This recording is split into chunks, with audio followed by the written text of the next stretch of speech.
안녕하세요. 사연에 빠지다의 DJ 민영입니다. 오늘 사연자는 남편의 아주 추잡한 민낯을 두 눈으로 목격하고 말았다는데요. 과연 어떤 사연인지 들어보시겠습니다. 오늘도 두 가지 사연 준비되어 있는데요. 끝까지 들어주실 거죠? 그럼 바로 시작할게요. 구독과 좋아요 잊지 마시고 꼭 눌러주세요. 안녕하세요. 저는 40대 후반 여자입니다. 제가 40대가 된 게 엊그제 같은데 어느새 50이 코앞으로 다가왔네요. 정신없이 애들만 키우고 보니 나이만 이렇게 먹었어요. 저에게는 연년생으로 딸 하나, 아들 하나가 있습니다.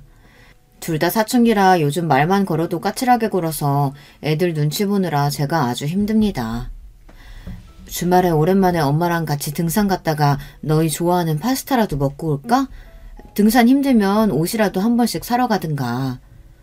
평일 내내 늦게까지 학원 다니느라 힘들어 죽겠는데 등산은 무슨 등산이야. 나 그냥 집에서 새로 하는 드라마 정주행이나 할래. 드라마야 일요일에 보면 되지. 토요일 하루만이라도 좀 엄마한테 시간 좀 내라. 나도 이번 주에 애들하고 하루 종일 게임하기로 했어. 주말만이라도 좀 내버려 둬요. 바로 얼마 전까지만 해도 서로 제 옆에서 자겠다고 울고불고 하던 아이들이 이제는 일주일에 한 번 엄마랑 시간을 보내는 것도 귀찮게만 여기니 저는 티를 안 내도 혼자 서운해서 눈물이 왈칵했어요. 자식들 일로 힘들고 속상하면 제가 어디에 말하겠어요. 남편밖에 더 있겠습니까? 저는 퇴근하고 들어온 남편을 붙잡고 매일 아이들과 있었던 일을 상의하고 싶었어요. 하지만 남편은 언제나 집안일보다 회사 일이 더 중요한 사람이었어요. 결혼생활 18년 동안 평일에 제 시간에 퇴근해서 가족과 함께 밥을 먹은 게 손에 꼽힐 정도였죠. 어쩌다 남편이 일찍 퇴근해서 좋아하는 술 핑계로라도 대화를 좀 해볼까 말이라도 꺼내면 도망치기 바빴습니다. 여보, 피곤해도 우리 오랜만에 같이 맥주 한잔 할까? 준영이가 고등학교는 취업 잘 되는 보건고등학교로 가고 싶다는데 당신이랑 좀 상의하고 싶어서. 당신은 그런 걸 상의라고 해? 당연히 인문계 가야지. 보건고는 무슨 보건고야. 나 피곤해서 좀 잘 테니까 저녁 먹을 때 괜히 깨우지 마.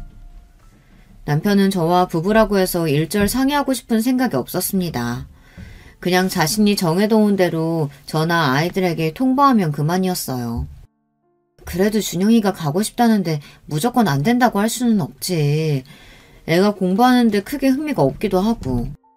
준영이 앞으로 들어간 학원비가 얼만데 공부를 벌써 포기해. 그리고 도대체 누가 공부에 흥미를 가지고 한대? 그냥 하는 거지. 괜히 애들 위한답시고 애들 말 하나하나 다 들어주지 말고 절대 안 된다고 해.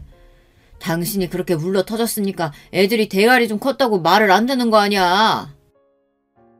제 생각을 이야기해도 남편은 들어줄 생각이 없었어요. 그러면서 모든 문제가 생기면 제 탓을 했죠. 애들이 공부를 못하면 그건 제가 애들한테 신경을 덜 써서 그런 거고 애들이 잘하면 그건 다 본인을 닮아서 그런 거라고 했어요. 큰딸이 공부를 잘했어요. 중학교 때 전교에서 5등 안에 드는 정도였는데 남편은 과고나 외고를 보내고 싶어 했습니다. 저는 딸아이가 공부를 잘하긴 하지만 과고나 외고에 갈 정도는 아니라고 솔직하게 이야기를 했어요. 학교 선생님도 그렇게 말했고요. 그런데 남편은 저에게 해보지도 않고 괜히 아이 기를 죽인다고 엄마가 그 모양이면 되겠느냐고 구박을 했습니다. 그러면서 꾸역꾸역 아이를 과고나 외고에 보내겠다고 여기저기 시험을 보게 했습니다. 딸은 아버지에게 인정받겠다고 나름대로 공부를 열심히 했어요. 그런데 딸아이가 시험 본 학교에 다 떨어졌습니다. 저야 그래도 아이가 열심히 했으니 고생했다고 위로를 했는데 남편은 혀를 끌끌 찼어요. 나를 닮았으면 무조건 다 붙고도 남는 건데 하필이면 지 엄마를 닮아서는. 에휴, 학원비에 돈을 얼마나 썼는데 그 많은 학교를 다 떨어지냐? 남편이 학교 다닐 때 공부도 잘하고 회사에서 인정받고 있다는 건 저도 알아요. 그래서 아이들 앞에서 저는 항상 남편을 떠받들어 줍니다. 그런데 남편은 애들 앞에서 항상 저를 무시했어요. 더군다나 가정보다 항상 일과 친구들을 중요하게 여겼습니다. 일 때문에 바빠서 집안을 못 챙기는 거야 어쩔 수 없다고 하지만 친구들 일에 나서느라 집안을 소홀히 하는 건 저도 싫었어요. 남편에게는 30년이 넘은 절친들이 있습니다. 중학교 때부터 중마고 하던 친구들인데 그 친구들 일이라면 아주 끔찍하게 챙깁니다. 결혼 전부터 항상 한 달에 한 번씩 모임도 하고 서로 생일이면 파티도 하고 그렇게 지냈는데요. 연애할 때야 그냥 그런가 보다 했는데 막상 결혼하고 보니 불편한 게 한두 개가 아니었어요. 집안에 무슨 일이 있어도 그 친구들과 모임에는 빠지는 법이 없었죠. 한 번은 그런 적도 있었어요. 당시에 둘째가 돌도 안 됐을 텐데 저녁 먹고 나서부터 갑자기 열이 나기 시작하더니 열이 떨어지질 않았습니다. 저는 무서워서 아직 퇴근하지 않은 남편에게 연락을 했어요. 아이가 해열제를 먹어도 열이 안 떨어지고 계속 울기만 한다고 무섭다고 했죠. 그러자 남편이 하는 말이 기가 막혔습니다. 애가 열이 나면 병원에 데려가면 되지. 왜 나한테 전화해? 그럴 시간 있으면 빨리 병원에 갔다 와. 누가 그걸 몰라서 그래?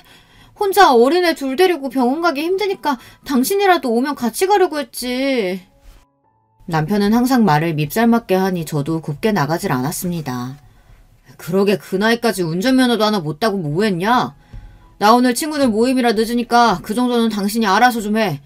집에서 노는 사람이 도대체 애들을 어떻게 봤길래 그 어린 게 열이 나. 당신 지금 말 다 했어? 애가 아픈 게 내 탓이라는 거야? 그럼 당신 탓이지 내 탓이야? 나 약속 시간 늦어서 빨리 가봐야 되니까 괜히 나한테 전화하지 말고 병원이나 가. 남편은 남자들이 친구들과 술을 먹고 모임을 할 때 아내가 전화하는 걸 극도로 싫어했어요. 친구들 앞에서 아내가 바가지를 긁는 것처럼 보인다고 쪽팔리니까 절대 전화하지 말라는 소리를 모임에 나갈 때마다 항상 했습니다. 아무리 그래도 그렇지 남편이라는 작자가 애가 아프다는데도 걱정이 되질 않는지 그런 긴박한 상황에서조차 저에게 알아서 하고 전화하지 말라고 했습니다. 그날 제가 얼마나 서럽고 무서웠는지 몰라요. 결국 저는 이제 3살 된 딸아이 손을 붙잡고 둘째를 등에 업은 채 혼자 응급실에 갔습니다. 택시 안에서 쉬지 않고 우는 아이를 연신 달래면서요. 그날 밤 저와 아이들은 응급실에서 하루를 꼴딱 보냈습니다. 둘째 아이가 독감이라 주사를 맞고 열을 낮추느라 저는 큰아이를 안은 채로 의자에서 새우잠을 잤어요. 아침이 될 때까지 남편에게는 전화 한 통도 오지 않았습니다. 저도 지금보다 젊었을 때는 남편도 하루 종일 일하느라 힘들어서 친구들 만나 술 한잔 마시며 스트레스도 풀고 싶겠지 이런 마음으로 이해하고 넘겼지만 이제 저도 나이가 들어서 그런지 슬슬 사소한 일에도 상처받고 혼자 있으면 외롭다는 느낌이 들었어요. 그런 와중에 남편이 무시까지 하니 속이 말이 아니더라고요. 사실 애들도 어릴 때나 엄마 하면서 쫓아다니지 이제 좀 컸다고 엄마를 귀찮아 하더라고요. 애들이 학교에 가고 나면 하루 종일 저 혼자 멍하니 앉아 있었어요. 그럴 때면 이제 내가 쓸모없는 사람인가 싶어 울적해지고는 했습니다. 그래서 나가서 소일거리라도 일을 해보려고 했는데 아이 낳고 내내 주부로만 살아온 제가 할 수 있는 일이 많지 않았습니다.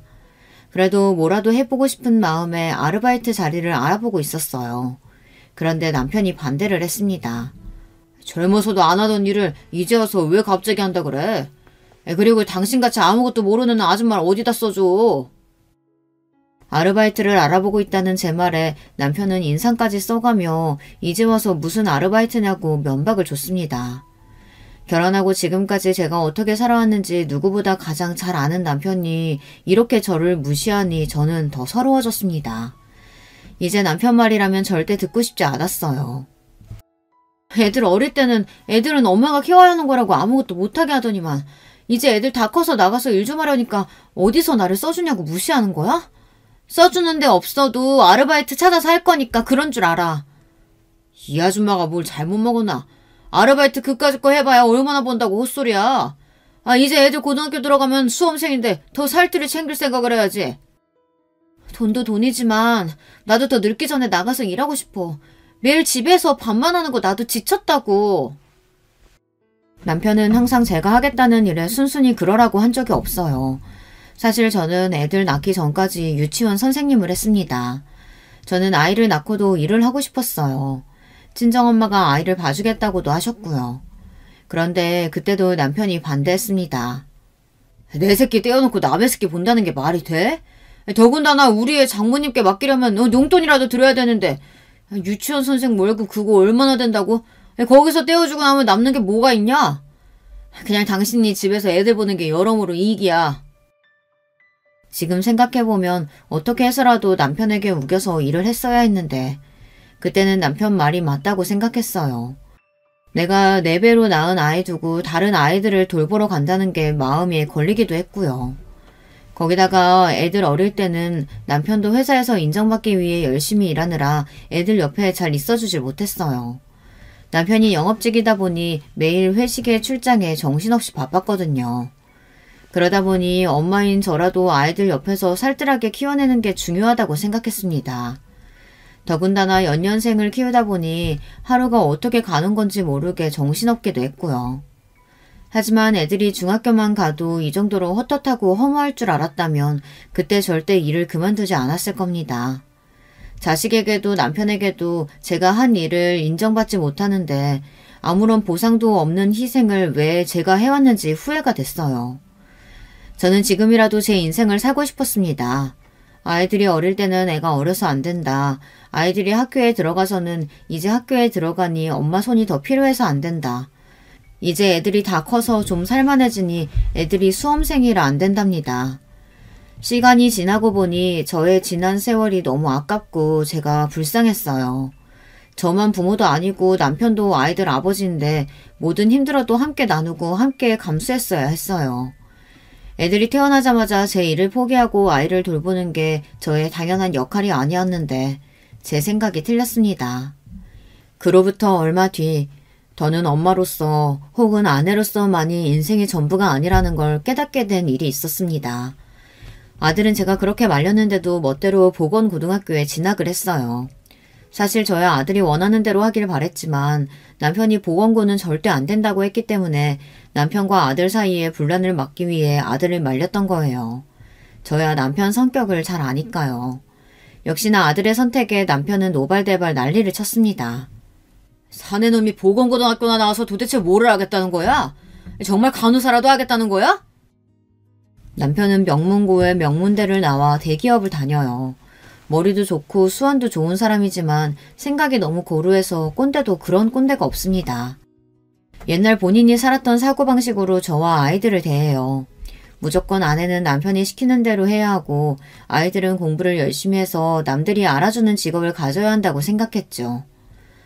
준영이 말이 요즘은 병원에서 의무적으로 남자 간호사도 많이 뽑아서 취업률도 좋고 복지도 좋아서 직업으로 간호사만 한 게 없대. 그래도 본인이 처음으로 해보겠다고 하는 건데 좀 이해 좀 해줘요. 저는 웬만해서 남편이랑 싸우고 싶지 않았어요. 제가 말해봐야 소용없으니까요. 하지만 자식들 일에는 무조건 자식 편을 들어주고 싶어 저 나름대로 노력을 했습니다. 하지만 역시나 남편에게는 통하지 않았죠. 사내놈이 의사도 아니고 꼴랑 간호사나 하겠다고 하다니 도대체 누굴 닮아서 저렇게 한심한 짓을 하는지 원. 누굴 닮긴 누굴 닮아요. 아빠가 매일 무시하는 엄마 닮아서 그런 거지. 나는 엄마처럼 아빠한테 빌부터 안 살고 나대로 알아서 살 거니까 제발 간섭 좀 하지 마세요. 그 순간 저는 누군가 제 뒤통수를 한 대 친 줄 알았습니다. 그 정도로 너무 깜짝 놀랐어요. 남편이 저랑 부부싸움을 할 때 저에게 했던 말이에요. 자기한테 빌부터 사는 주제에 말이 많다고요. 저는 아들의 말에 2번 놀랐습니다.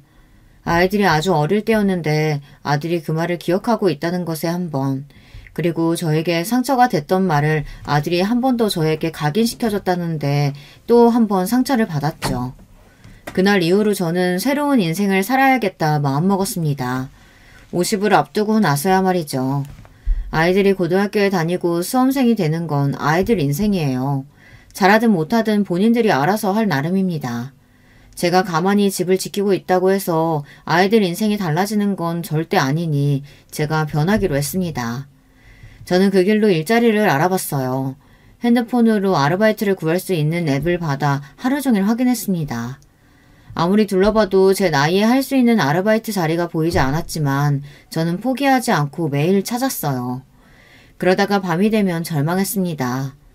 내가 이렇게 능력이 없는 사람인가 자괴감이 들었거든요.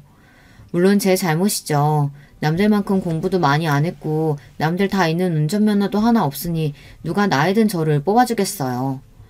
그런데 어느 날이었습니다. 나이 제한 없음 주부사원 환영이라는 아르바이트 공고를 보게 됐습니다.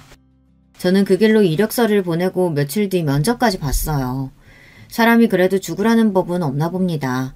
제가 아르바이트 랩을 본 지 한 달 만에 아르바이트를 구했어요. 제가 18년 만에 구한 직장은 바로 햄버거 가게였습니다. 햄버거 가게 주방에서 햄버거를 만드는 일이었는데 지난 18년 동안 주부로만 살아온 저에게는 너무도 찰떡인 일이었죠. 하루 종일 서서 일해야 하는 게 조금 힘들었지만 그것도 일주일 하다 보니 금세 적응이 됐습니다. 저는 애들이랑 남편에게 아르바이트 한다는 사실을 이야기하지 않았어요. 처음엔 제가 며칠 일하다 금방 잘릴 수도 있으니 말하지 말자 싶었는데 나중에는 말할 일이 아예 없더라고요. 제가 햄버거 가게에서 반년을 넘게 일하는 동안 아무도 제가 낮에 뭘 했는지 궁금해하지 않았어요. 저는 바보같이 그제야 처음 알았습니다.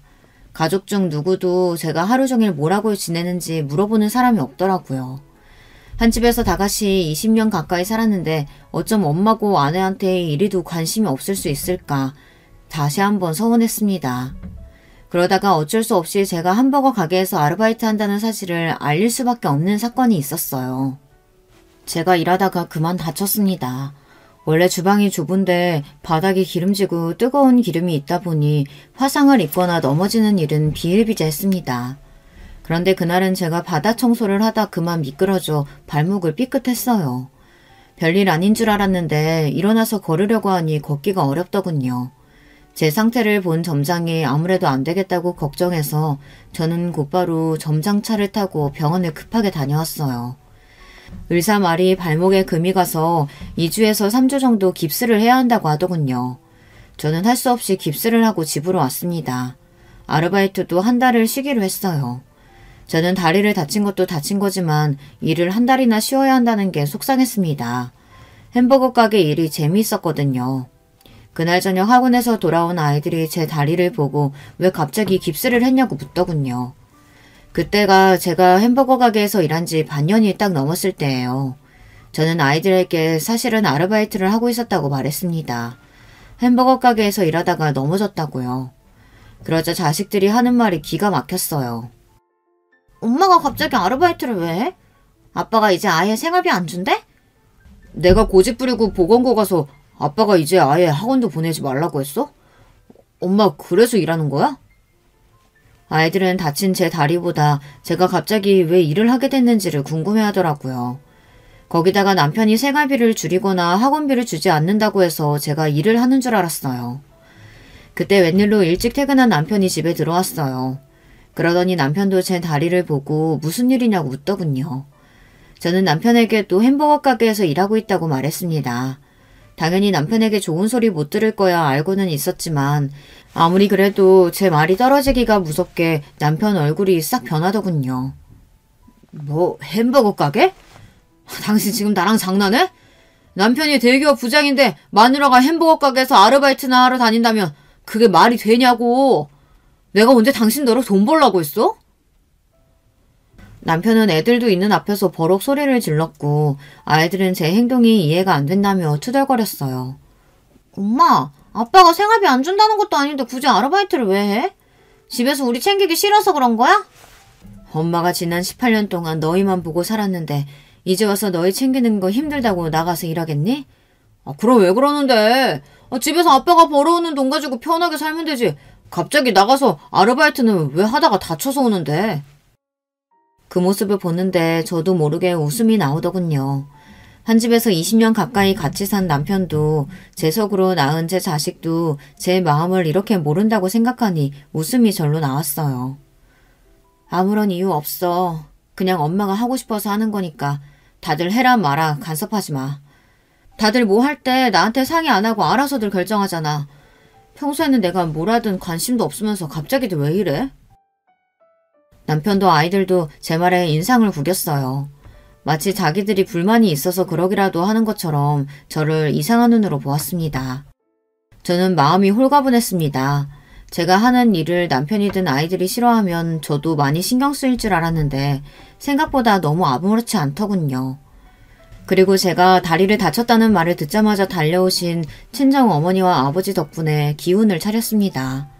제가 비록 지금은 남편에게 꽉 잡혀서 무시당하며 자식들 뒷바라지하느라 정신없이 살고 있지만 어렸을 때는 사실 귀하디 귀하게 자란 막내딸이에요.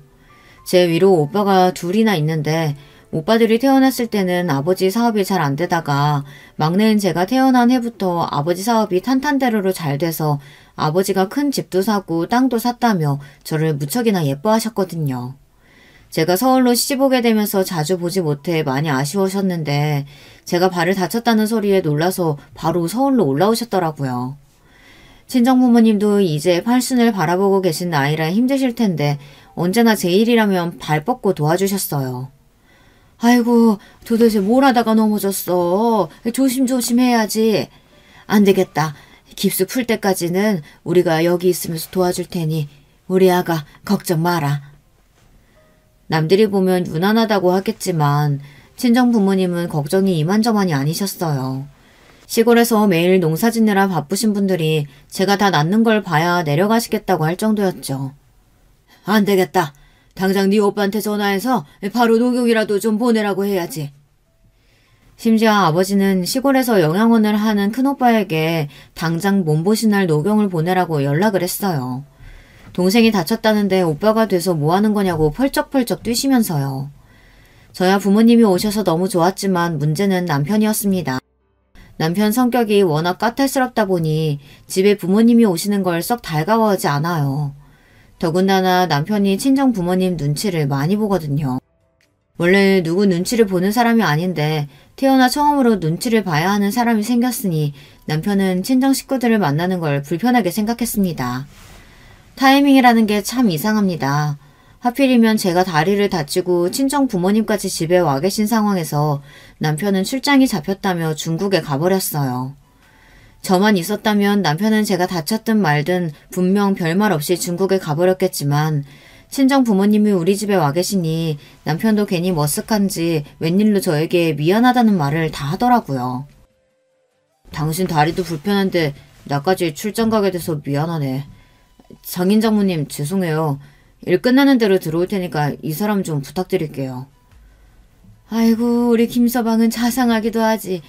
걱정 말게.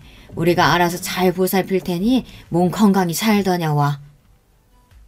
남편이 저한테나 애들한테나 엄격하게 굴어도 친정 부모님 앞에서는 꼼짝을 못해요. 그럴 수밖에 없는 게 남편이 가진 거 아무것도 없을 때 친정에서 많이 도와줬거든요. 사실 이제와 말이지만 시댁은 집만 서울이지 워낙 가진 게 없는 집안이었어요. 시부모님은 남편 어릴 때부터 사이가 좋지 않아 계속 따로 사셨는데 남편은 시어머니와 살면서 성인이 될 때까지 시아버지와는 아예 연락도 안 하고 지냈었대요. 시어머님 말씀이 시아버지가 워낙 여자를 밝혀서 그렇게 바람을 피우고 다녔다고 하더라고요. 시어머니는 그런 시아버지한테 질려서 일찍이 별거를 하신 거고요. 그래도 하나뿐인 아들을 생각해서 이혼은 안 하고 별거만 하고 살았는데 나중에는 그게 발목을 잡아 더 고생이었다고 하더군요. 당시에 남편은 군 제대하고 대학을 복학할 때였는데 갑자기 시아버지에게 연락이 왔대요. 몇 년 만에 갑자기 연락이 온 것도 기가 막히는데 시아버지는 대뜸 시어머니에게 돈이 좀 필요하다고 돈 좀 빌려달라고 했다더군요.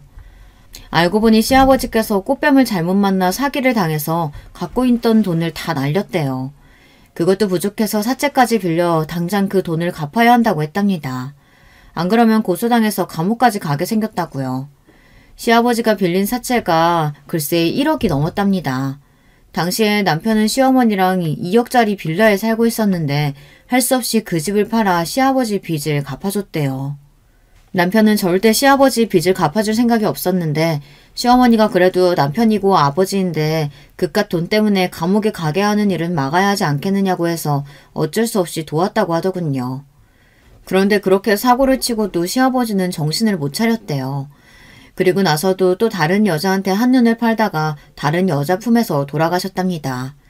시아버지가 돌아가시고 나서 남편은 더 지독해졌대요. 그래서 미친 듯 공부해 수석으로 졸업해 대기업에도 취직했답니다. 그러면 뭘 하겠어요. 시아버지는 돌아가실 때까지도 사고만 치다 돌아가셔서 남편이 그 뒤치다꺼리를 다 했는걸요. 그러다 보니 저와 결혼할 때 남편 수중에 1,000만 원도 없었어요.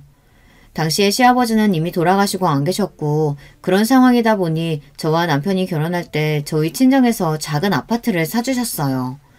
평수는 작았어도 그래도 그 아파트라도 있어서 그 자본으로 지금까지 오게 된 거죠. 그 이후에도 아이가 태어나거나 이사를 할 때마다 친정에서 많이 도와주셔서 금전적으로는 크게 고생을 안 하고 살았어요.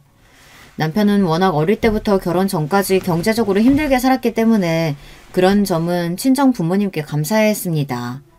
그러다 보니 자기밖에 모르는 이기적인 남편도 친정 식구라면 슬슬 눈치를 보는 거죠. 더군다나 친정 오빠들이 좀 무섭거든요. 지금이야 오빠들이 아버지를 따라 시골에서 농사도 지고 영양원을 하고 있지만 이전에는 둘 다 학창시절 내내 운동을 했거든요. 나름 동네에서는 복싱 유만주였어요. 제가 뭣도 모르고 남편에게 빠져 결혼한다고 했을 때 오빠들이 남편을 데리고 운동 같이 한다고 체육관에 데려갔다가 남편이 저랑 결혼 못한다고 도망갈 뻔했다니까요. 오빠들이 하도 남편한테 겁을 줘서요. 그때부터 남편은 오빠들과 만난다고 하면 항상 바짝 쫄아 있었어요. 그러던 어느 날이었어요. 저와 남편이 결혼하고 첫째를 낳기 전이었는데 시어머니께서 갑자기 치매 판정을 받았습니다. 당시의 연세가 고작 50대 중반이었기 때문에 저희는 시어머니께서 치매일 거라고는 생각도 못했어요. 자꾸 길을 잃어버리고 비밀번호를 까먹어서 집에 들어가지를 못하시길래 아무래도 시아버지께서 돌아가신 일로 충격을 받아 스트레스가 심해서 그런 거라고 여겼습니다.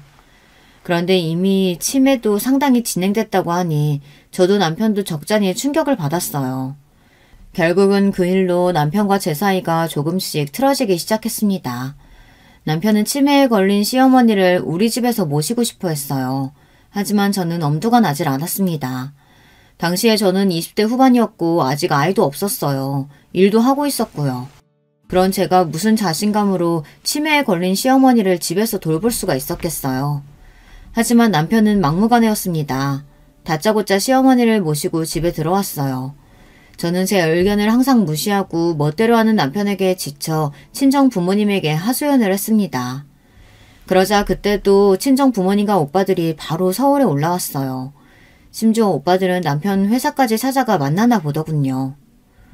김서방, 아무리 치매에 걸린 어머니가 마음에 걸려도 그렇지 자네 혼자 사는 집도 아닌데 새파랗게 어린 며느리한테 치매 걸린 시어머니를 돌보라는 게 말이 되나? 에이, 말도 안 되는 일이지. 솔직히 말해서 김서방, 자네도 양심이 있으면 그러면 안 되지. 자네가 장가 올 때 해온 거라고는 뭐가 있나? 대기업 다니는 거 꼴랑 그 배경 하나 가지고 장가 와서는 이제 치매 걸린 노모까지 우리 막내한테 책임지라는 거야? 오빠들은 남편을 만나 노발대발 당장 시어머니를 요양원에 모시라고 소리를 질렀습니다. 우리 부모님이 자네한테 어떻게 했는데 자네가 내 동생한테 어떻게 이럴 수가 있어? 차라리 잘 됐어. 애 없을 때 지금이라도 둘이 갈라서는 게 낫지. 난 절대 어린 내 동생이 치매 걸린 시어머니 돌보는 꼴은 죽어도 못 보니까 그런 줄 알게. 안 그러면 저와 남편을 이혼시키겠다고 했습니다. 물론 저도 압니다. 남편 입장에서는 친정 오빠들의 행동이 지나치다는 걸요. 하지만 제 입장에서는 오빠들이 있어서 다행이라고 생각했어요. 남편이 제 앞에서나 큰 소리 칠 줄 알았지 오빠들 앞에서는 말 한마디 못하는 사람이었거든요. 더군다나 당시에 결혼한 지 얼마 되지도 않았을 때였는데 이혼 이야기까지 나오니 남편도 당황했나 보더라고요. 결국은 시어머니를 요양원에 모셨습니다. 물론 남편도 저도 속이 상할 때는 있어요. 그래서 제가 일주일에 한 번씩은 무조건 요양원에 들러 시어머니를 뵈어요. 건강 상태도 항상 체크하고요. 그때 일로 남편과 제 사이는 많이 달라졌습니다. 남편은 저 때문에 시어머니를 요양원으로 보냈다고 생각했어요. 하지만 저로서는 그게 최선이라고 생각합니다. 만약 그때 시어머니를 요양원에 보내지 않았더라면 남편과 저는 지금까지 버티고 살지 못했을 거예요. 물론 저도 사람인지라 가끔 후회하기는 합니다. 그때 그냥 남편과 헤어질 걸 그랬다 싶을 때가 많거든요. 저도 제가 싫어서 참지 못하고 시어머니를 요양원에 보냈다는 괜한 죄책감에 남편의 구박이나 무시를 당하면서도 애써 참고 살고 있으니까요. 그러다 보니 저와 남편의 사이는 결혼한 이후부터 내내 좋았던 적이 별로 없어요. 아이들 보면서 하루하루 장애물 넘듯이 참고 살았습니다. 남편도 본인이 참고 살고 있다고 생각하는 것 같아요. 그러니 자꾸만 저만 보면 욱해서 구박하고 무시를 하는 거겠죠. 제가 다리를 다쳐 친정부모님이 집에 오시자마자 중국으로 출장을 간 남편은 중국에 간 지 이틀이 지날 때까지 전화 한 통 안 했어요. 저는 익숙했습니다. 남편이 어디를 가든 먼저 전화를 하는 사람이 아니었으니까요. 그런데 웬일인지 남편이 중국에 간 지 사흘 만에 제게 연락이 왔습니다. 저는 웬일인가 싶으면서도 괜스레 기분이 좋았어요. 그래도 제 걱정을 하기는 하나 싶어서요. 그런데 역시나 아니었습니다. 남편이 제 걱정 같은 걸 할 리가 없었어요. 남편은 통화가 되자마자 다짜고짜 제게 화를 냈습니다. 당신 오빠들 때문에 정말 미치겠다. 젊었을 때는 젊어서 그랬다고 치지만 이제 나도 나이 먹었는데 도대체 언제까지 그러실 거래? 저는 남편이 또 왜 이러나 했는데 알고 보니 제가 다리를 다쳤다는 소리를 듣고는 오빠들이 곧장 또 남편에게 연락을 했나 보더라고요. 남편 말이 제가 다리를 다친 게 꼭 남편 잘못이라도 있는 것처럼 오빠들이 몰아붙였대요. 김서방, 우리 막내가 워낙 연약하고 무거운 거 아예 들지도 못하는데 그 어린 거한테 도대체 무슨 돈을 벌어오라고 내보내서는 애를 다치게 만들어? 친정부모님께 무슨 말을 들었는지 친정오빠들은 남편이 제게 나가서 일하라고 해서 제가 이렇게 다친 줄 아는 것 같더라고요. 남편은 당연히 본인이 내보낸 게 아니라고 제가 괜한 고집을 피워서 나간 거라고 했는데도 소용이 없었나 봐요. 고집? 이봐 김서방, 우리 순영이가 어릴 때부터 고집이라는 걸 피울 줄 모르는 애야. 김서방이 얼마나 힘들다고 징징거렸으면 세상 물정이라고는 모르는 애가 그거 몇 푼 벌어보겠다고 나가겠어? 형님, 제가 절대 준영이 엄마한테 먼저 나가서 돈 벌라고 한 거 아니에요. 제가 지금 일 때문에 중국에 와 있으니까요. 나중에 한국 들어가면 그때 말씀드릴게요. 얼씨구, 중국? 마누라가 다리 다쳐가지고 거동을 못하는데 자네는 출장을 간다는 게 말이 되나? 저희 오빠들이 워낙 유별나다 보니 저도 웬만하면 우리 집 일에 대해 잘 이야기하지 않아요. 시어머니 요양원 일도 있으니까요. 하지만 이번엔 상황이다 보니 오빠들이 자연스레 알게 됐습니다. 당신 툭하면 오빠들 앞세워서 사람 바보 취급하는데 다시 한 번만 더 이래봐. 나도 더는 못 참아. 애들이고 뭐고 당신이랑 이혼할 거니까 그런 줄 알아. 남편은 화가 많이 났는지 제가 친정부모님이랑 있는 걸 알면서도 소리를 지르더군요. 거기다가 이혼 이야기까지 꺼내면서요. 물론 저도 친정오빠들이 심했다 싶기도 했지만 저도 남편에게 하도 당한 게 많다 보니 그날은 오빠들에게 남편이 혼났다는 소리를 듣는데 싫지만은 않더군요. 남편은 그날 이후 한국에 들어올 때까지 일절 전화 한 통이 없었어요. 저도 남편에게 연락하지 않았습니다. 남편이 집에 없는데도 저는 하나도 불편한 게 없더라고요. 오히려 친정부모님이랑 아이들이랑 함께 있는 게 더 편했습니다. 그제야 저와 남편 사이가 정상적인 부부 사이가 아니었다는 걸 깨달았어요. 그때부터 저는 더 앞으로도 제가 하고 싶은 대로 다 하며 살아야겠다 싶었습니다. 그리고 역시나 제 생각이 틀리지 않다는 걸 알게 된 계기가 있었어요. 제가 다리가 다 낫고 나서 다시 햄버거 가게에 출근한 지 한 달 만에 최고 서비스 사원으로 뽑히게 됐습니다. 저는 오랜만에 누군가에게 인정을 받았다는 기분에 취해 흥분을 가라앉힐 수가 없었어요. 그 순간 저에게도 꿈이라는 게 생기더군요. 이 햄버거 가게에서 오래오래 일해서 점장도 한번 돼보자 싶더라고요. 저는 목표가 생기고 나니 일하는 게 더 재밌어졌습니다. 제 마음이 얼굴에 다 티가 나는 건지 저에게 관심 없던 아이들도 제가 활기찬 얼굴로 열심히 사는 모습을 보더니 웬일로 저에게 보기 좋다는 말을 다 하더라고요. 어느 날 아침에 딸아이가 학교에 가기 전 저에게 웬 쪽지를 한 장 주고 가더라고요. 나 사실 처음에 엄마가 햄버거 가게에서 일한다고 했을 때 쓸데없이 왜 저러나 했었는데 엄마가 아침마다 신나서 출근하는 거 보니까 나도 다 기분이 좋더라. 열심히 해요. 엄마, 응원할게. 자식에게 응원한다는 소리를 들으니 하루 종일 기분이 좋더군요. 제가 기분이 좋아서 항상 밝은 얼굴로 아이들을 대하니 아이들의 반응도 달라졌습니다. 저녁이면 셋이 모여 앉아 저녁을 먹으면서 서로 오늘 하루 있었던 일에 대해 이야기를 주고받기도 하고 쉬는 날 뭘 하면서 실지에 대해서도 이야기를 나눴습니다. 그제야 깨달은 게 제가 지금까지 너무 혼자만의 세상에 갇혀서 산 건 아닌가 이런 생각이 들더라고요. 내가 하고 싶은 게 있어도 남편이 안 된다고 하면 제대로 싸워보지도 않고 괜히 남편 눈치를 보며 남편이 시키는 대로 하면서 살고 친정 부모님이나 오빠들에게만 의지하면서 산 거죠. 그러면서도 제 생활에 항상 만족하지 못하고 마음속에 남은 불만이다 보니 혼자 참고 산다고 생각하며 아이들 앞에서 항상 툴툴거리면서 살아왔던 거죠. 아무리 몸은 컸어도 아직 아이들인데 그런 엄마한테 무슨 말을 하고 싶었겠어요. 전혀 의지가 되지 않았겠죠. 저는 50을 앞두고 나서야 진짜 어른이 되고 있었습니다. 사춘기 아이들과는 건강하게 잘 지내려고 노력하는 와중에 남편과의 관계는 여전히 쉽지 않았습니다. 제가 조금씩 변해가면 뭘 하겠어요. 남편은 여전히 똑같은걸요. 오히려 중국 출장 이후 남편과는 전보다 더 사이가 좋지 않았어요. 남편은 꼭 일에 미친 사람처럼 살았어요. 중국 출장 이후로도 몇 번이나 출장에 갔습니다. 말로는 그렇게 해야 임원 자리까지 오를 수 있다고 했지만 제가 보기엔 남편이 무리하고 있는 것 같아 보였어요.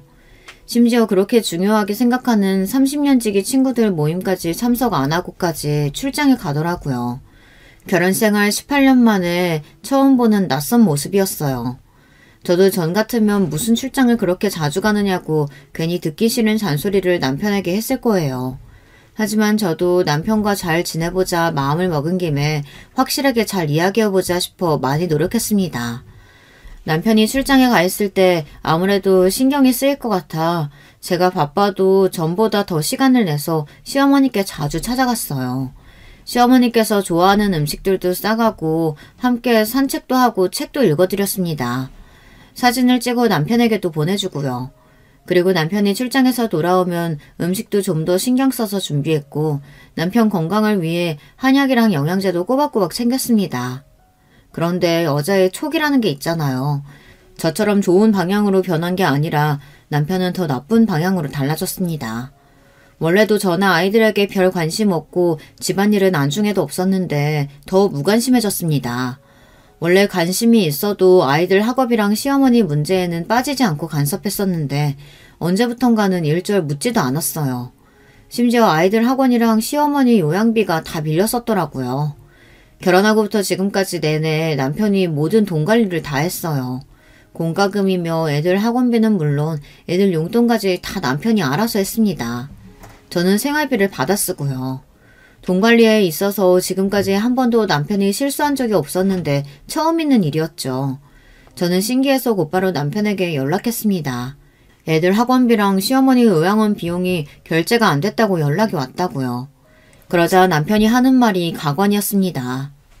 당신도 이제 돈 벌면서 그거 몇 푼이나 낸다고 나한테 이야기를 해.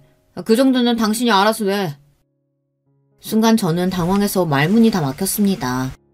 저더러 나가서 몇 푼이나 번다고 벌지 말라고 할 땐 언제고 이제 와서 말도 없이 저더러 애들 학원비랑 시어머니 요양원비를 내랍니다. 저는 기가 막혀서 남편에게 따졌어요. 이런 일은 부부가 상의해서 결정할 일이지 갑자기 당신 내키는 대로 하면 어떡하자는 거야. 미리 나한테도 말을 했어야지.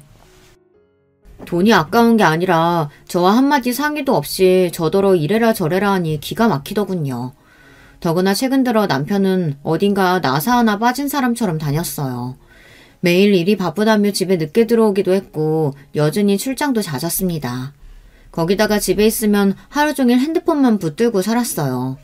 저처럼 둔한 사람이 보기에도 뭔가 이상하다고 느낄 정도였으니 남편은 분명 뭔가 이상했습니다. 그러던 어느 날이었어요. 내내 찜찜했던 마음에 불을 지피는 사건이 생겼습니다. 남편이 또 해외로 출장을 간다면서 짐을 싸놨더라고요. 이제는 하도 자주 출장을 가다 보니 저도 남편에게 어디로 출장을 가는지 몇 박을 가는 건지 묻지도 않았습니다. 그런데 남편이 출장 가는 날 새벽 저도 출근 준비를 하는데 남편이 여권을 안 챙겼더라고요. 서랍에 버젓이 여권이 있었습니다. 저는 놀라서 여권을 챙겨주려고 남편 가방을 열었어요. 그런데 뭔가 이상했습니다. 출장 간다는 사람 가방에 술이 잔뜩 들어있었어요. 옷도 출장 가는 사람이 챙겼다고 하기엔 조촐해 보였고요. 더군다나 가방 안에 수영복까지 들어있더라고요. 저는 아무래도 좀 이상해서 남편 여권을 확인했습니다. 그런데 저는 여권을 확인하자마자 충격에 빠지고 말았어요. 글쎄 남편 여권에 최근에 다녀온 나라 도장이 하나도 안 찍혀 있더라고요. 심지어 몇 달 전 제가 다리 다쳤을 때 갔다 온 중국 도장마저 찍혀있지 않았습니다. 이건 말도 안 되는 일이었어요. 제가 중국 이후로 아는 것만 해도 필리핀, 베트남, 호주 등등 서너 군데가 넘습니다. 그런데 어떻게 여권이 이렇게 깨끗할 수가 있는 걸까요? 이유는 하나뿐이었죠. 남편이 저에게 출장 간다고 거짓말을 하고 어딘가 다른 곳에 가는 거였어요. 저는 그대로 여권을 원래 있던 서랍 안에 넣었습니다. 그리고 저는 그날 햄버거 가게를 하루 쉬기로 했어요. 저는 남편을 미행하기로 했습니다. 남편처럼 이기적이고 자기밖에 모르는 사람이 이 정도로 작정하고 저를 속였다는 건 분명 예산일이 아닐 테니까요. 저는 곧장 택시를 불러 잡아타고 남편의 차 뒤를 밟았습니다. 저는 남편의 뒤를 따라가는 동안 별의별 생각을 다 했어요. 생각이 꼬리에 꼬리를 물고 커질수록 결국 바람이라는 확신밖에 들지 않았습니다. 이 인간이 이제는 하다하다 상간역까지 있구나 싶어서요. 그런데 그 순간 남편의 차가 어딘 걸로 빠졌습니다. 그런데 길이 좀 익숙했어요. 그리고 그제야 뭔가 기억이 났습니다. 이 동네는 바로 남편의 중마고 중 가장 잘 살기 유명한 여자친구가 사는 집이었어요. 집안이 워낙 부자라 청담동에도 집이 있고 이 동네에도 별장 같은 집을 가지고 있다는 건 남편에게 들은 적이 있어 알고 있었거든요. 집이 무슨 대궐처럼 크고 수영장도 있어서 친구들 모임할 때 자주 간다고요. 여자가 얼마나 드센지 이혼을 2번이나 해서 혼자 산다고 했는데 남편이 그년 집에 가는 길인 것 같았습니다. 저는 순간 기분이 팍 상했어요. 이런 일이 생길 줄 알았습니다. 저는 처음부터 그 여자가 별로였어요. 결혼한 유부녀가 아무리 30년 지기 동창이라고 해도 남자들만 득실거리는 모임에 혼자 나오기 쉽지 않잖아요. 그런데 그 여자는 남자 동창만 10명 넘는 모임에 혼자 나왔어요. 더군다나 남편이 결혼하기 전부터 그 여자친구 이야기를 많이 했어요. 그 여자 이야기를 할 때마다 저는 기분이 좋지 않았습니다. 남편처럼 고지식한 사람이 이혼을 2번이나 한 여자친구 이야기를 하면서 매번 대단하다고 오히려 추켜 세웠거든요. 지숙이는 그럴 자격이 있어. 지숙이는 다 가졌잖아. 집안 좋지, 얼굴도 이쁘지, 몸매도 죽이지. 세상에 남자들이 얼마나 껄떡대겠어? 중고등학교 내내 동네에서 지숙이라고 하면 안 좋아하는 남자가 없었다며 남편은 항상 그 여자 이야기를 요란하게 해댔어요. 제가 남편에게 당신도 그 여자를 좋아했냐고 따져 물었는데 그럴 때마다 남편은 자기가 감히 어떻게 지숙이를 넘보냐고 했습니다. 저는 그 말이 더 기분이 나빴어요. 그랬으니 저는 그 여자 이름만 나오면 심기가 뒤틀릴 수밖에 없었죠. 그런데 글쎄 이 인간이 저에게 거짓말을 하고 그년 집에 온 겁니다. 저는 순간 아침에 봤던 남편 가방이 떠오르며 안에 있었던 물건들이 떠올랐습니다. 술과 수영복 말이죠. 그년과 수영복을 입고 수영을 하고 밤새 술을 먹으며 도대체 뭘 할 생각인 건지 상상하면 상상할수록 끔찍하기만 했습니다. 남편 차가 그 여자 집으로 들어가는데 순간 저는 숨이 턱까지 막히는 것 같았어요. 심장이 너무 빨리 뛰어서 이러다가 심장이 입 밖으로 튀어나올 것만 같았습니다. 안에서 남편이 뭘 하고 있든 제 머릿속은 이미 엉망이었어요. 별일 아닐 거라고 어떻게든 생각해보려고 해도 그럴 수가 없었습니다. 저는 어떻게 해야 좋을지 몰라 혼자 끙끙거리다가 결국 친정엄마에게 전화를 하고 말았습니다. 그리고 도와달라고 울먹거렸어요. 그러자 1시간도 되지 않아 친정엄마와 큰오빠가 혼자 바닥에 주저앉아 있는 제 앞에 나타났습니다. 오빠는 이미 흥분해서 당장 그 여자의 집 대문을 부술 기세였죠. 너는 왜 바보처럼 여기서 울고 있어? 이 거지 같은 년놈들 어딨어? 내가 당장 잡아서 아주 두 동강을 내버리라니까. 오빠는 그 길로 그 여자의 집 대문을 벌컥 열고 안으로 들어갔습니다. 저는 오빠의 뒤를 따라 들어갔어요. 그리고 곧장 그 집 현관문까지 단숨에 들어갔습니다. 남편 말대로 집이 얼마나 큰지 한참을 걸어 들어갔어요. 잠긴 현관을 보고 저는 초인종을 누르려고 했습니다. 그런데 그때 오빠가 하는 말이 바람핀 연놈들 잡으러 왔는데 누가 공손하게 초인종을 누르고 들어가냐입니다.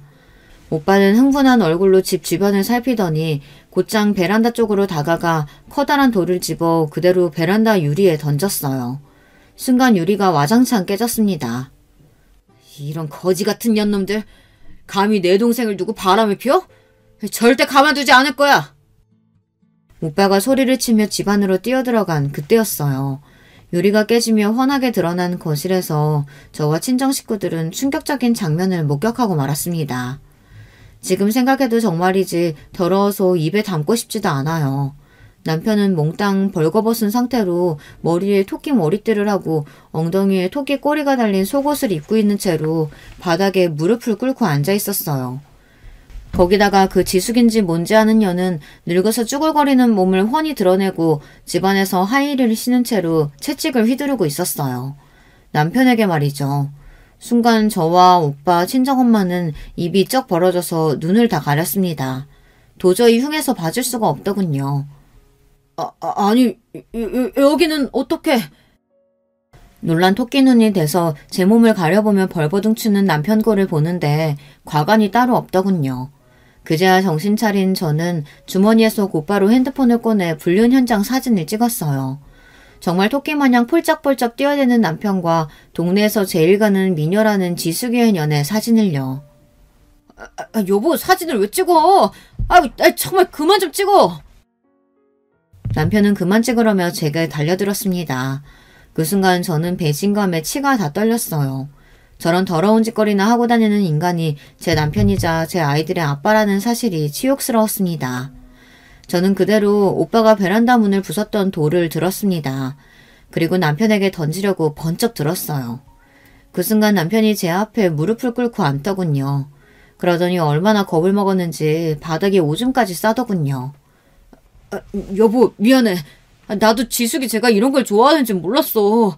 나도 절대 이런 짓 하고 싶지 않았는데 지숙이 전현이 자기 말 안 들으면 직장에 같이 찍은 사진 다 보낸다고 해서 미안해. 이혼 2번이나 한 년이 다 이유가 있는 건데 내가 내 발등을 찍었어. 이 새끼가 뚫린 입을 하고 아무 말이나 짓거리네.